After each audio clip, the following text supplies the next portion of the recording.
Hola amigas y amigos, muchas gracias por darte el tiempo de escuchar esta grabación. La hago con mucho cariño y con muy buena intención de poder comunicar lo que uno no alcanza a comunicar en pocas palabras en Twitter. Es importante escucharnos, primero transmitir y escucharnos. En estos tiempos donde las personas no son muy buenos oyentes, que todos quieren transmitir, es bueno oír y reflexionar para poder concluir. Y bueno, ya que menciono la palabra concluir o conclusiones, sin duda después de este estallido o sublevación social, para mí es una sublevación social más que un estallido social. Es una sublevación porque todo lo que iba disfrazado o motivado por una supuesta igualdad en ciertos derechos, finalmente terminó siendo una destrucción y una especie de golpe de Estado. Las cosas como son. Esto no fue algo que se concertó de un momento para otro por los 30 pesos y todos se pusieron de acuerdo para atacar al mismo tiempo las estaciones de metro, como ya todos hemos visto y que quizás no queremos recordar. Pero es importante no olvidarlo para poder sacar conclusiones. Y estas conclusiones son parte súper importante del aprendizaje. Del aprendizaje para no volver a cometer los mismos errores. Porque, por ejemplo, todos conocemos la historia. Más o menos la historia a grueso modo, no la conocemos en detalle porque no es nuestra área de expertise. Pero todos conocemos la historia, la caída del Imperio Romano, la caída de los otomanos, la caída de los egipcios, la caída de los grandes países de la Primera y Segunda Guerra Mundial. Pero cuando vamos a actuar o cuando vamos a tomar una decisión, nadie piensa en la historia. ¿Estaré yo cometiendo el mismo error que mis antepasados? ¿Estaré haciendo las cosas bien? ¿Habrán precedentes? Porque, por ejemplo, en una causa judicial, al menos en los Estados Unidos, se pueden usar precedentes como para poder lograr fallos que sean a favor o en contra según casos anteriores. O sea, hay una consulta, hay una búsqueda de casos anteriores, o sea, la historia. Pero nadie, yo creo que en estos tiempos consulta la historia antes de tomar alguna decisión, o cuando un emprendedor va a armar algún negocio, que consulte cuánto es la tasa de éxito o de fracaso en ese negocio que va a colocar. Es muy poca la gente que lee los manuales de instrucciones cuando compra algún producto, porque tenemos un cierto grado de soberbia o de demasiada seguridad de que porque estemos haciendo lo mismo una y otra vez, significa que el resultado va a ser el mismo. Pero a veces puede que compremos un televisor en Estados Unidos y no venga con la regulación para al voltaje de 220 y venga con la regulación a 110 y la quememos. Uno va a putear al cielo y va a decir, ¿por qué? Si esto yo lo he hecho antes, pero no por repetir varias veces lo mismo, significa que el resultado va a ser el mismo, porque las variables pueden que sean absolutamente diferentes. Entonces, en todo esto que sucedió después del 18 de octubre, es importante que saquemos nuestras conclusiones. No hay que olvidar las causales, no hay que olvidar los antecedentes, para así poder identificar en el futuro cuándo esto se pueda repetir. Es por eso que yo encuentro inconcebible de que una autoridad de gobierno, como Sebastián Piñera o el presidente que le toque, cualquiera sea el presidente que le haya tocado el 18 de octubre, no haya reaccionado como debía ser, que no haya habido un departamento de inteligencia competente, que no bastaba con entregar un informe a la puerta de la dirección tanto, y si no hay nadie se deja en la conserjería. Esto era un asunto demasiado importante. El informe que se extravió, que intentaron entregar al presidente Piñera y que finalmente nadie lo recibió y bastó que lo dejaran en la puerta simplemente para que en algún momento sea abierto o quizás se podría haber perdido ese informe, no era la manera adecuada de poder interactuar o de poder actuar y reaccionar. Aquí había que haber ido a golpearle la puerta al presidente, despertarlo, echarle agua y decirle aquí va a quedar una catástrofe. Todo se puede derrumbar. No bastaba con dejar un informe. El que se haya conocido la información y no se haya estado preparado es un pequeño e inmenso detalle. Nuestras conclusiones tienen que apuntar para, por supuesto, construir. Quizás no es el momento de sacar, de condenar, de perseguir, de colgar en la plaza pública a las personas, pero sí no debemos olvidar. Por ejemplo, si los países que estuvieron en la Primera o Segunda Guerra Mundial, que resultaron hechos cenizas, países que resultaron absolutamente con sus cimientos destruidos, no serían las grandes potencias que son hoy si no hubiesen sacado sus conclusiones y aprendizaje y hubiesen definido sus lineamientos a futuro.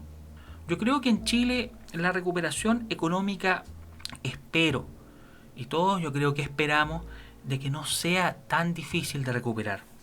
En estos momentos las empresas están en un estado de congelamiento o hibernación, con un apoyo estatal, o mejor dicho, financiero, con aval del Estado, que está disponible para ser utilizado por las empresas como capital de trabajo. Es un apoyo sin duda muy fundamental. Levantándose las empresas se va a levantar el empleo directamente atado. Lo que sí, claro, van a haber caídos, van a haber empresas o emprendimientos que no van a poder soportar porque hay grandes lagunas en las implementaciones económicas. Por ejemplo, el inmigrante no tiene contrato, por lo tanto no puede cobrar seguro de cesantía. Aquí muchos estaban empezando a trabajar en negro desde el estallido o sublevación social. Muchos empezaron a trabajar en negro porque ya las ventas en octubre, noviembre, diciembre, enero, febrero habían caído demasiado. Otras personas con locales comerciales cerrados, quemados, absolutamente destruidos. No era nada de que saquearan y se fueran. Se saqueaba y se destruía. Entonces muchas personas, incluso chilenos, estaban trabajando sin contrato de trabajo. Esas personas no están consideradas en la figura de la ley de apoyo económico. Los taxistas, personas que cuidan enfermos, que no reciben ingresos con boletas de honorario. Hay tantos casos, personas que no pueden pagar sus arriendos. Sin duda la infinidad de situaciones personales y particulares es muy amplia. Una ley no considera esa universalidad. La ley es selectiva solamente para lo que estaba regulado. A lo más consideró las personas que boletean, pero solamente pudiéndoles ayudar en un porcentaje de lo que dejaron de percibir. No es la totalidad de lo que dejaron de recibir. Y además en un tramo que es hasta 500.000 pesos solamente. Entonces la cantidad de personas que trabajan y que tienen una remuneración de 501.000 pesos hacia arriba no están incluidos. Y son muchas las personas, profesionales jóvenes, que ganan más de 500.000 pesos y que no van a estar cubiertos por la ley. Entonces ahí es donde uno se pregunta, ¿realmente se podía hacer algo más? ¿Esto es el esfuerzo máximo que se puede hacer? Además que por otro lado de la moneda se ve todo el despilfarro de fondos públicos en distintas burradas, llamarlas tal cual son. Vehículos nuevos para el Instituto Nacional de Derechos Humanos, sueldos altísimos, una planilla de personas inmensa contratadas, ministerios que están de más, Ministerio de la Mujer, Ministerio de Tecnología. Son ministerios que uno nunca ha escuchado protagonismo de ellos. Por ejemplo, el Ministerio del Deporte. Los deportistas mendigan, literalmente mendigan en redes sociales para apelar a la buena voluntad de empresarios o personas que quieran hacer una donación para ellos representar a Chile. Es que es inaudito e impresentable. Y cuando aparecen en redes sociales, aparece la ministra del Deporte, Cecilia Pérez, que yo creo que ha hecho con suerte el test de Cooper en el colegio. Aparece hablando de deportes y colocándose para la foto. Tomás González, muchachos que levantan pesas, arqueros. Hay deportes que si no son de élite o si no son de sectores acomodados, como por ejemplo, no sé el nombre técnico, pero por ejemplo golf, polo, esquí acuático, es imposible que vayas a tener financiamiento. Imposible. O naces en una buena cuna o no puedes hacer ese deporte. Marcelo Ríos, su padre, empeñó e hizo todos los esfuerzos posibles para que su hijo lograra practicar tenis. Una raqueta de tenis es carísima, de un alto nivel. Cualquier elemento deportivo que requiere alta calidad y es de una marca deportiva de alto rendimiento son carísimos. No se puede, o estudias o haces ese deporte. Pero las familias humildes no pueden tener ambas. Entonces, ese tipo de despilfarros o de descaramientos, de ser tan populistas y buenos para la foto, indignan. Otra conclusión que podemos sacar de este estallido, sublevación social, a veces me cuesta hacer la asimilación. Hemos visto lo peor de algunos alcaldes. Alcaldes que, bueno, hay casos que nosotros nos hemos imaginado siempre haciendo burradas. Por ejemplo, Lavín, con sus playas, con la nieve de Lavín, cuando hipotecó las aguas de la Municipalidad de Santiago. Los proyectos tecnológicos que ha querido hacer Lavín en su comuna y que han fracasado, ojo. Y ese personaje que hoy en día aparezca en las encuestas encabezando opciones presidenciales, o me da para pensar dos cosas. O que la ciudadanía definitivamente no aprenda ni dándose de cocazos en la cabeza, o que las encuestas definitivamente son todas manipuladas. Porque yo no he conocido a nadie que le haya tocado atender una encuesta por teléfono. Solo una persona por Twitter, que me contó que intentaron por todos los lados posibles convencer a su mamá que optara por la opción apruebo. Le preguntaron una cosa más y de ahí se terminó la entrevista. O sea, estamos hablando, primero que todo, en Chile no hay universidades variadas que enseñen estadística. Si no me equivoco, la Universidad Católica de Valparaíso tiene estadística a secas y hay otra universidad que tiene ingeniería en estadística. El manejo de las estadísticas es fundamental para tomar cualquier tipo de decisión. Tú no puedes armar un negocio o presupuestar hacer un proyecto si no tienes el manejo o las cifras a nivel estadístico, económico y además de la asesoría legal, bueno, y todo lo que lleva el hacer un emprendimiento. Pero hablemos solamente de las estadísticas. El Instituto Nacional de Estadísticas es una institución absolutamente burócrata, donde la persona que está a cargo yo creo que ni siquiera sabe cuál es la frecuencia o la moda. Y quienes hacen el trabajo duro son los subsecretarios o los jefes de gabinete y el personal técnico. El personal que está a la cabeza, que representa a esas instituciones, son puros puestos políticos. El Instituto Nacional de Estadística es fundamental para un país, que es lo malo, que trabaja como todos los organismos públicos, como las reverendas.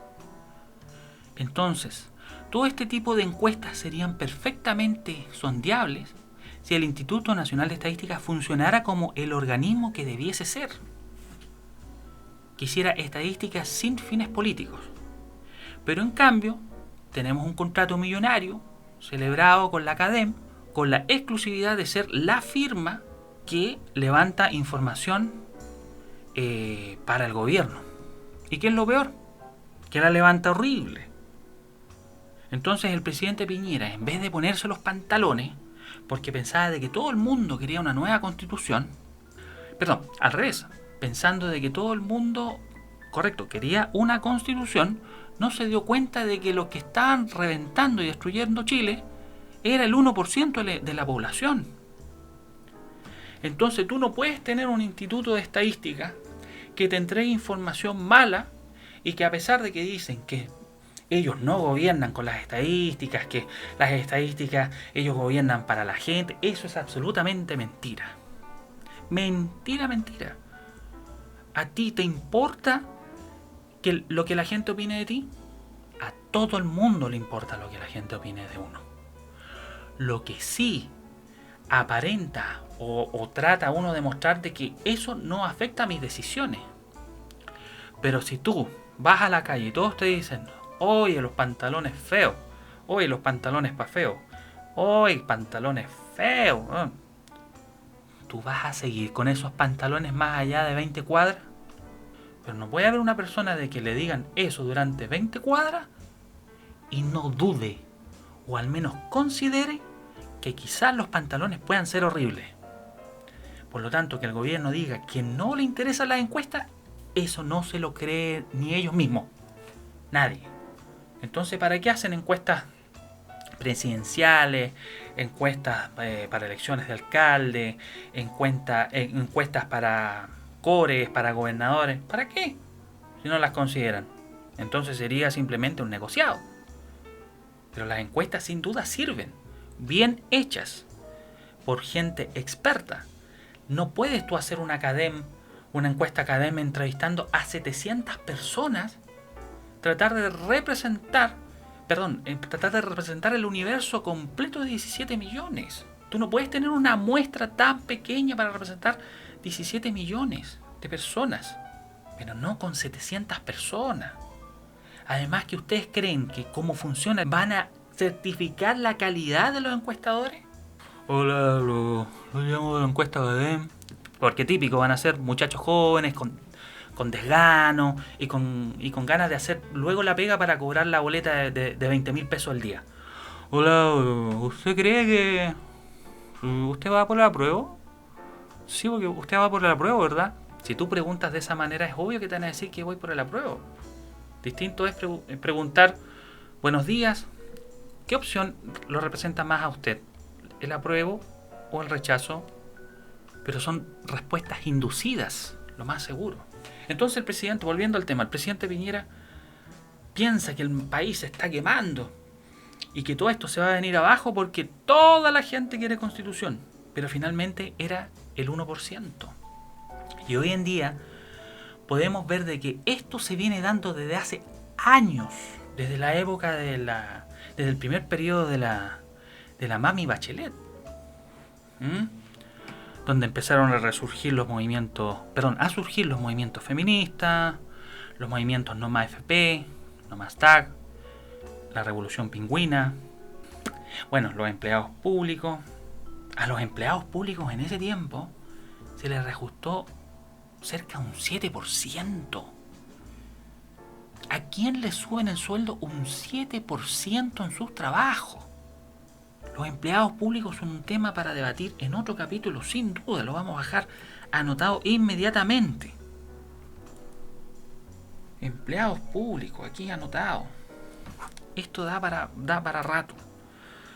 Entonces, con esa mala información, todos estaban, por supuesto, subidos arriba de la silla como que viesen un ratón. Todos muertos de miedo. Y finalmente, con el paso del tiempo, no sé si se habrán dado cuenta o es alguna decisión tomada a conveniencia, comenzaron a notar que no era tal así la cosa. Después de haber hipotecado la Constitución, cagados de miedo, cuando se juntaron en la cocina del Congreso a firmar un acuerdo por la paz, como a las 8 de la noche, 9 de la noche, todos corriendo, asustados, no me van a elegir, si no hacemos este acuerdo por la paz, voy a perder mi reelección. Mario Desbordes conversando para la izquierda, para la derecha, conversando con Dios, con el diablo. Gabriel Boric no sabía qué estaba haciendo ahí, pero le dijeron que había que ir, finalmente terminó firmando, después dijo que no quería firmar. En el fondo, cada quien haciendo el ridículo. Otros poniéndose para la foto, apareciendo en cámara cada rato. Fernando Atria tirando currículum para todos lados, mandando boletas de honorario por todo lo que ha trabajado, diciéndole que cómo tendría que ser la constitución izquierdista, copiando, pegando la constitución bolivariana. Entonces, finalmente hicieron ese acuerdo por la paz, pensaron que se iba a acabar mágicamente de un día para otro, hicieron un tongo con las sábanas de la cama de la señora Cecilia Morel, las colgaron en la Plaza Italia, paz. Al otro día, todos notaron que era un tongo, todo siguió exactamente igual y nos cayó después la pandemia. Y la pandemia vino a caer como en un combate de boxeo cuando tocan la campana. Tenemos a dos extremos ahora ultra polarizados, odiándose a morir, y rechazo, apruebo. Los del apruebo odian al rechazo, los del rechazo al apruebo, Y los que piensan en forma neutral o los que piensan en forma más analítica, sin tanta pasión, son llamados comunistas, infiltrados o lo que sea. Y así han pasado los meses y cada vez vemos que el odio de la gente del rechazo hacia los del apruebo es cada vez más.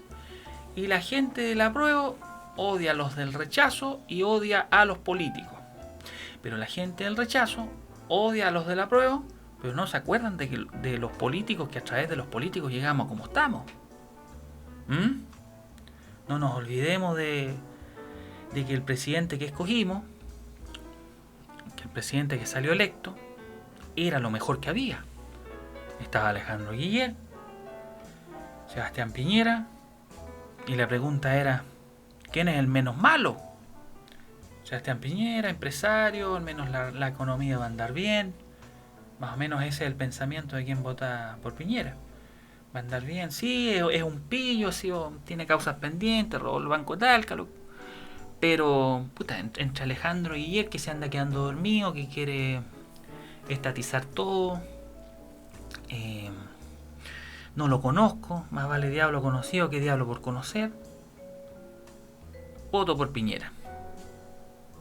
Sale por Piñera, lo primero que hace, empezar a gobernar para la izquierda.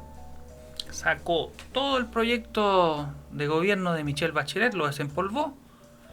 Claro que venía sin Sebastián Dávalo, pero venía con su hijo apernado en otras cosas, ya lo vamos a analizar también. Y empezó a hacer exactamente lo mismo que la señora Michelle Bachelet. Y lo que es peor, que los partidos políticos ya no son partidos políticos, son agrupaciones de independientes políticos. Todo lo que se llama UDI, todo lo que se llama RN, que son los partidos políticos que uno siempre pensaba de que ellos eran así, estructurados, conglomerados, agrupados para votar, ya no existen. No existen. O sea, antes uno se esperaba eso de la democracia cristiana, del PPD, del Partido Radical, como ya va yéndose como para el lado socialista izquierdista, como va yéndose para el lado rojo de la paleta de colores. Por el otro lado teníamos más cercanos al celeste y al blanco, teníamos a la UDI, a RN. Evópoli resultó que Evópoli nadie sabe qué es. Evópoli es el lugar del botadero de UDI, de RN y de los muchachos jóvenes que juegan ser a comunistas budistas. Esas personas que les gusta el bienestar de todo el mundo, pero cuando hay que tomar decisiones radicales para llevar a cabo decisiones importantes, terminan convirtiéndose en la poesía, en el comunismo, en el socialismo. Entonces, son los comunistas budistas, son los buenos, esos que no dañan a la gente, esos que comen sano, que son veganos, que son... Eso es Evópoli. Entonces, hoy en día los partidos políticos, uno dice, qué bueno, mira, de RN tenemos 50 votos. Supongamos que son 50 miembros en la Cámara de Diputados. Tenemos 50. Estoy seguro entonces que todos van a votar 50 aquí, unidos. Como antes se votaba en bloque, como bancada. Hoy en día, de los 50, tú ya no sabes cuántos van a ser 25 y los otros 25 van a ser, de los otros 25 van a ser 12 abstenciones y 13 apoyando a la izquierda. Y hoy en día hay mucha abstención, eso es otra cosa. Que para mí, el abstenido, o la persona que se abstiene, termina siendo contrario a la bancada. Porque si la bancada decide algo, no puedes tener de 50 miembros una bancada que 25 se abstengan. Eso quiere decir que no están unidos como partido político. ¿Y cómo van a estar unidos? Por ejemplo, en el caso de RN, si el presidente de RN pasó de ser de una persona sencilla, carabinero, dedicado al bienestar, orden y patria, pasó a ser alguien que no se le puede decir nada. Hoy en día Desbordes, alguien lo critica, uy, es más sensible que un pezón. El sensible Desbordes, el intocable Desbordes, ha ganado una seguridad, un ego, un orgullo, un desparpajo también, increíble. Lo que es peor que es soberbio y es indescifrable. Eso es lo peor. Porque cuando tú tienes un personaje camaleónico, tú no puedes confiar en él, porque no es de una línea, al menos en política. O sea, tú no puedes confiar en Joaquín Lavín, tú no puedes confiar en Francisco Vidal. Que Francisco Vidal, hoy se olvidó que firmó la Constitución hasta por los codos. Había que llevarla hasta un notario público, yo creo que esa Constitución, para que el día de hoy no desconozca que él firmó esa Constitución y que es la Constitución de Ricardo Lagos y no de Pinochet. Porque tiene una mala memoria, pero increíble, pero para las cifras estadísticas las recuerda todas o las inventa todas. Además que es conveniente, porque cuando él dijo el Banco Estado decía que ganaba 12 millones, él decía no, que ganaba 6. O sea, el banco, una entidad bancaria que maneja dinero, está equivocado en decir el monto que él ganaba cuando fue designado de parte del directorio del Banco Estado. O sea, el banco se equivocó en números, pero él no. Viejo, no podéis ser tan soberbio. No creo que el banco se equivoque en cuánto te pagaron. Hay que ser muy descarado. Eso es junto con los alcaldes que hemos visto lo peor que ha aparecido. Descubrimos también que los colegios están todos politizados. Colegio médico, colegio de profesores, faltó hasta el colegio de contadores que amenazaran con huelga que no iban a hacer las contabilidades. Faltó el colegio de arquitectos, el colegio del sindicato de locutores de Chile faltó. O sea, hemos ido descubriendo que finalmente todas las personas que entran a los colegios o a las presidenciaturas de cada uno de los colegios o agrupaciones gremiales son todos nefastos. Solo quieren destruir. Sindicatos, centros de madre, centros de padres, asociaciones gremiales, colegio tanto, centros de alumnos de universidades. O sea, ya no existen los centros de alumnos como existían antes. O sea, yo más o menos tengo mi edad. Antes el centro de alumnos de la Católica era de derecha. El centro de alumnos de la Chile algunas veces fue de derecha, otras veces de izquierda. Pero hoy en día es todo izquierdista. Todo. Hoy en día falta que las guaguas nazcan con la mano empuñada hacia arriba. Todo es izquierdista. Ahora, ¿por qué se ha instaurado esa ideología a tan temprana edad, de una forma tan arraigada? Es algo que como sociedad hay que revisar. Porque a pesar de que Chile tenga un gran crecimiento económico, de capacidad adquisitiva, capacidad para emprender, o sea, en los años 80, tú no tenías posibilidades de armar un negocio. No tenías posibilidad de ir a un banco y pedir un crédito para tú armar un restaurante, un carro de comida. Eso no existía. El banco era un banco que tenía 400 clientes y no más. Hoy en día los bancos tienen 40.000, 200.000. O sea, acá un ejecutivo cuenta atiende mínimo 1.400 clientes. Entonces, estamos en otras oportunidades, en otros tiempos. Antes, quien trabajaba en una empresa acuñando metales, él sabía que iba a jubilar en esa empresa acuñando metales y lo hacía con orgullo. A lo más iba a llegar a supervisor y toda la vida iba a ser un acuñador de metales.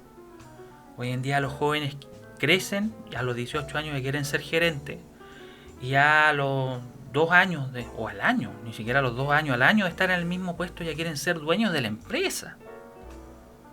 Entonces hay que revisar algo muy profundamente desde el aspecto sociológico.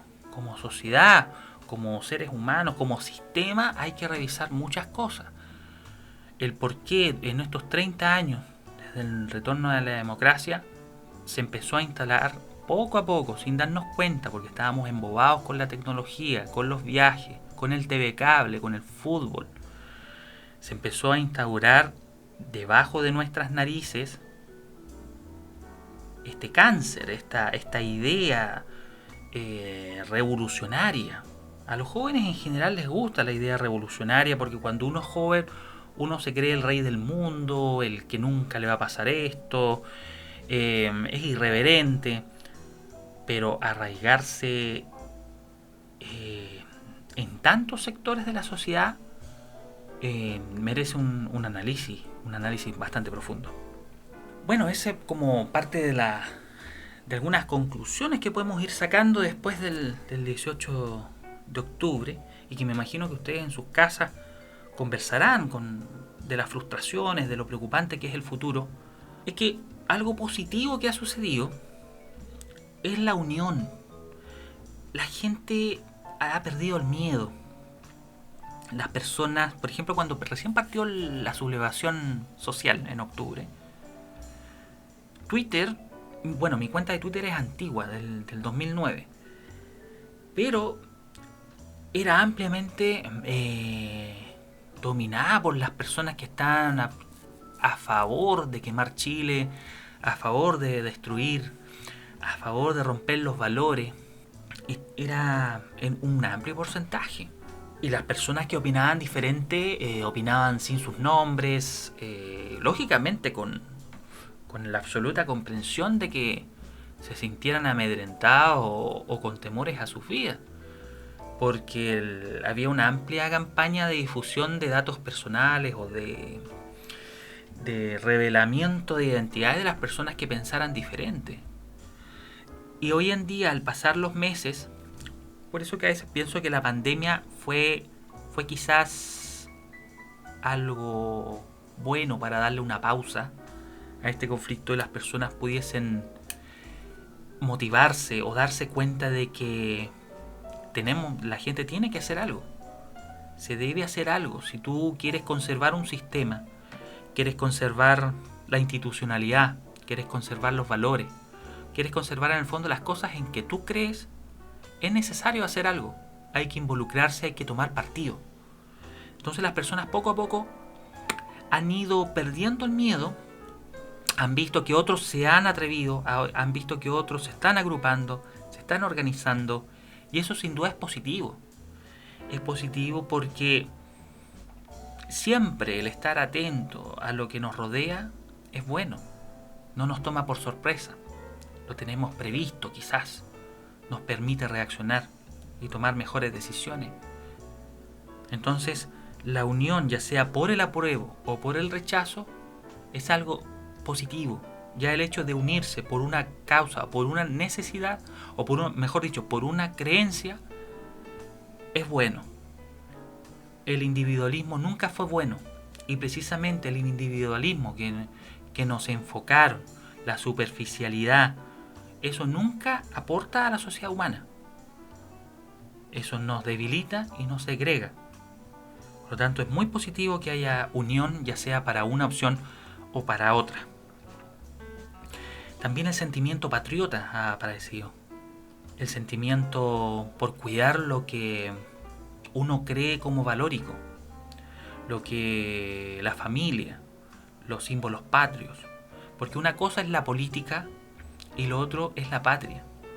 La patria siempre va a existir, pero los políticos van a circular en la medida que nosotros les otorguemos periodo de tiempo. Hemos sido muy poco exigentes con la calidad de políticos. Y eso también es en cierto modo a nuestra desconexión o ignorancia de la política. Por ejemplo, en nuestras casas antiguamente, en los años 50, 60, 70, se conversaba de política. Los domingos era habitual, después de almuerzo, conversar de política, conversar de lo que pasó esta semana, de la decisión que tomó el ministro, de la decisión económica. Eso era habitual. Y eso se fue perdiendo con el tiempo. Y eso se fue perdiendo gracias a que nos fueron desmotivando en hablar de política. Los medios de comunicaciones comenzaron a alimentar nuestra mente de distracción. de embobamiento. Por algo siempre la televisión es la caja boba. La imaginación quita la imaginación, o sea, la televisión quita la imaginación, la creatividad y fomenta la dependencia. Entonces nosotros fuimos perdiendo el interés en la política. Ya no conversamos más, no criticamos más. Ese es otro concepto que la gente tiene muy errada. Piensa que alguien que critica es comunista. No. La crítica lógicamente constructiva o la crítica de observación es lo primero que nos permite el darnos cuenta de algo. O sea, si a mí voy a un lugar y no me gusta la comida, si yo no reclamo, ellos no van a mejorar. Si yo no reclamo que la comida está muy salada, el chef va a seguir echándole sal. Entonces la crítica es el feedback necesario para mejorar los procesos o lo que sea. Si yo no critico, el otro no se entera. En las parejas es lo mismo, ¿no? Las parejas que no conversan, que no se evalúan, terminan separados en menos de 3 meses. Al primer conflicto, chao. Familias destruidas al tiro. ¿Por qué tenemos siempre ese miedo a la crítica, al debate, a la conversación? ¿Por qué todo tiene que ser políticamente correcto o con una sonrisa? Recordemos que nos bancamos por 2 periodos a una vieja sonriente. ¿Qué ganamos? Nada. Y ahora está de comisionada de los derechos humanos en las Naciones Unidas. Porque estos van de trabajo en trabajo. Si no tienen trabajo acá, tienen trabajo afuera. O me van a decir que Marco Enrique Ominami vive por sus ingresos propios. Es un asesor destacadísimo de la izquierda chavista castrista. Pero bueno, ese es otro tema para otro capítulo. Pero el hablar de política es muy importante. El volver a debatir, el volver a conversar. No, ¿por qué si se habla de fútbol? O se habla de... Bueno, de religión tanto no se habla, pero de política también podemos hablar. Hay que educarse con la política. Saber cómo es el sistema de elecciones. Saber cómo se tramita una ley. Aprender cuándo hay una comisión mixta o en qué caso se invoca o se convoca una sesión de comisión mixta. ¿Qué es una comisión mixta? ¿Qué es una bancada? ¿Cómo funciona el financiamiento de los partidos políticos? Hay que aprender cómo se tramita un proyecto de ley, la ley orgánica constitucional, cuáles son las atribuciones del presidente. Son cosas, el juramento a la bandera, por último el juramento a la bandera, o apréndete el himno nacional sin pronunciar esas brisas. Por último, partamos por ahí, porque no se puede pedir una constitución si ni siquiera se ha leído. Porque si tú me dices quiero cambiar esto de la constitución, el artículo tanto que habla de esto, es diferente. Pues no se puede decir yo quiero cambiar toda la constitución si ni siquiera la conoces. Hay tantas cosas que poder mejorar, que poder aprender. Por ejemplo, los gringos, los estadounidenses, para ellos la política es muy importante. Ellos comienzan desde la secundaria ya a armar comités políticos, la presidenta del curso, la presidenta del centro alumno. Pero aquí los presidentes del centro alumno, los presidentes, es solo para criticar y destruir. Allá no, es para hacer un bien a la comunidad.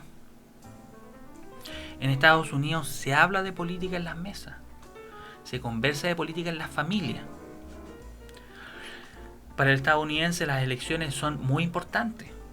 Las elecciones de gobernador, las elecciones de presidente, de senadores o del parlamento que se le llaman, son muy importantes. La gente es informada, se informa, le interesa saber por quién están votando. Ellos son en el fondo responsables. Acá no podemos seguir viviendo como pájaros. Que aquí de repente, este político, este diputado no lo había visto. ¿De dónde salió? Yo he escuchado de repente en comentarios por ahí, este alcalde yo no lo había visto. ¿De dónde salió este alcalde? Primera vez que lo veo, ¿cómo se llama?